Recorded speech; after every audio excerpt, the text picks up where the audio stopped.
रुक जाओ यहीं, आगे मत बढ़ना।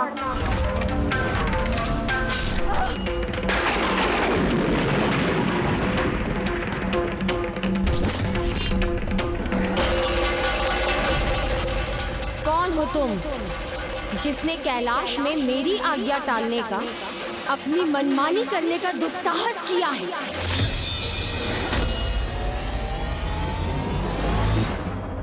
उस दिन अपनी पुत्री को ही नहीं पहचान सकी मैं, उस पर अपने शूल का प्रहार कर दिया।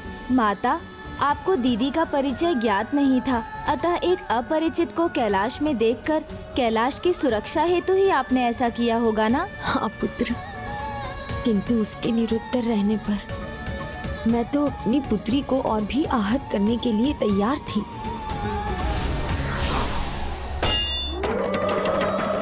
परिचय दो, अन्यथा मेरे क्रोध का सामना करो।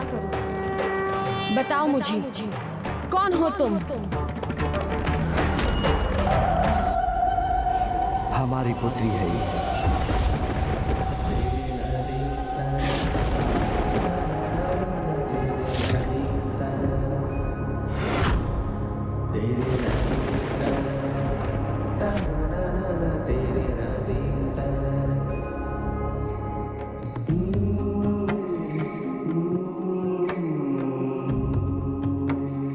हमारी पुत्री? हाँ प्रिय, ये हमारी ही पुत्री है।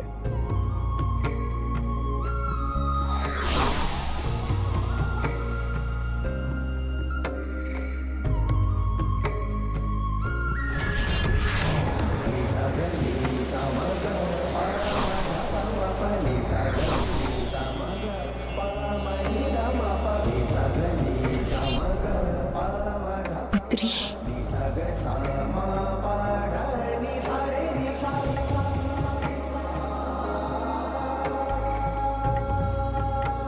पुत्री,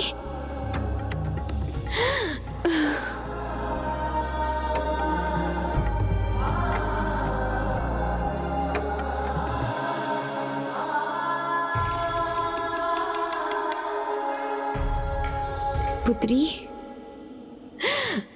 मैंने तुम्हें पहचाना नहीं पुत्री, मुझे क्षमा कर दो।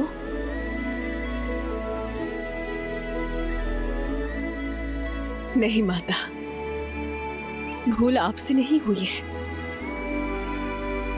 भूल तो मुझसे हुई है। आपने मुझे इतना रोका,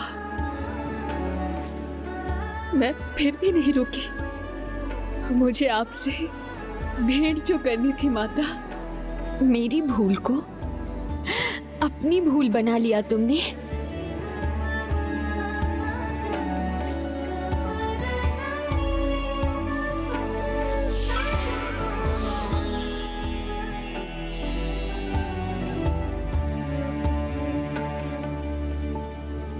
आपने मुझे पुत्री के रूप में स्वीकार कर लिया, ये तो मेरे लिए परम हर्ष और सुख का कारण है। आप दोनों की स्नेह वर्षा से आनंदित हूं। आप दोनों की सेवा करूंगी और अपना जीवन धन्य करूंगी। ये मेरा अधिकार है माँ। आप मुझे अपनी सेवा करने से नहीं रोकेंगी। आज का ये दिन सबसे सुखद दिन है। मैं तो बस यही कामना करती हूँ माता कि मैं इसी प्रकार आप दोनों की छत्र छाया में रहूं। आपकी इस पुत्री को और कुछ नहीं चाहिए माता, और कुछ भी नहीं। पुत्री, अब तुम यहाँ पहुँच गई हो, अब तुम सदैव यहीं रहोगी। हमारे साथ। उस दिन से पुत्री मनसा हमारे साथ कैलाश में ही वास करने लगी। अपनी माता पिता की सेवा को ही उसने अपना धर्म मान लिया।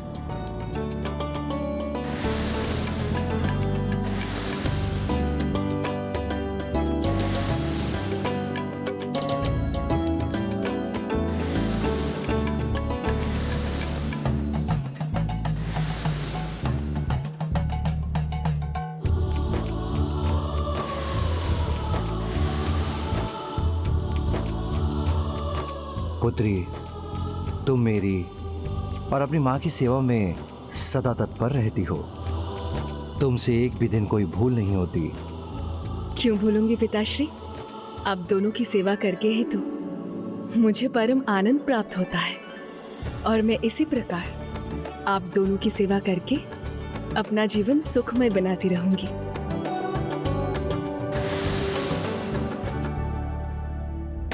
तुम्हारे भाग्य में अधिक समय सुख नहीं मेरी पुत्री, इस बात का मुझे दुख है।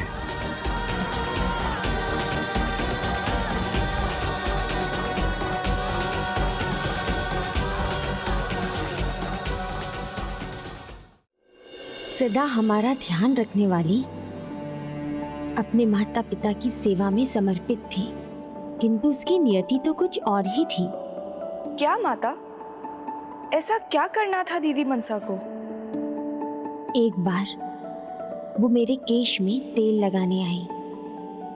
माँ, मैं आपके केश में तेल लगाने आई हूँ। आज तुम अपनी माँ की सेवा नहीं, आज तुम्हारी माँ तुम्हारी सेवा करेगी। लाओ, माँ? इसे मुझे दो और तुम स्वयं आकर बैठो। आज मैं तुम्हारे केश में तेल लगाऊंगी।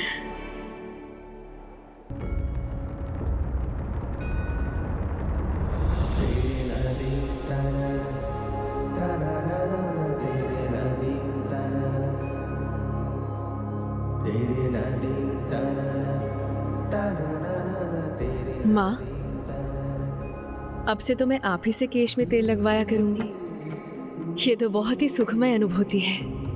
पुत्री, एक माँ के लिए इससे अधिक सुख की बात और क्या होगी कि वो अपनी पुत्री का दुलार करे।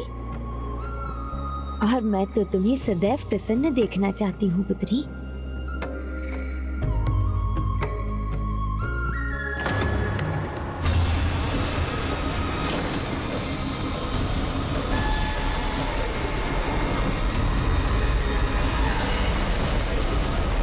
माता, ये क्या हो रहा है? फूल मुरझा क्यों रहे हैं?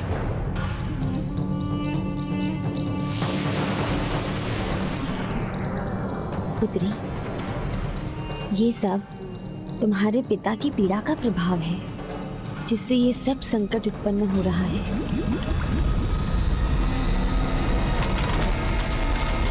पुत्री, स्वामी ने समुद्र मंथन से उत्पन्न हुए हलाहल का पान इस संसार की रक्षा के लिए किया था।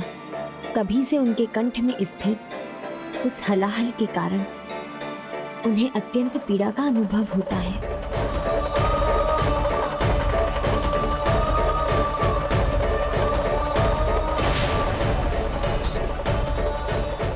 और उन्होंने संसार की पीड़ा तो हर ली, किंतु उनकी पीड़ा कोई नहीं हर सका। किंतु सत्य तो यह है दीदी, जो सभी की पीड़ा हरते हैं, आप उनकी पीड़ा हरेंगे। कदाचित मेरे जीवन का परम उद्देश्य यही है।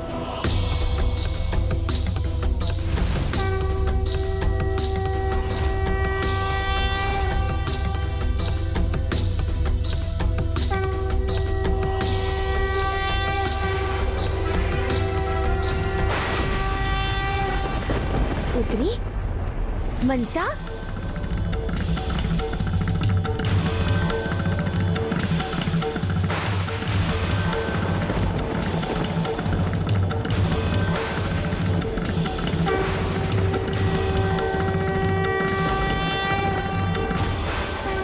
मनसा ये क्या कर रही है?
व्यक्ति कितना भी शक्तिशाली क्यों ना हो, उसमें नियति द्वारा निर्धारित कार्य को रोक सकने का सामर्थ्य नहीं होता। यही अटल सत्य है।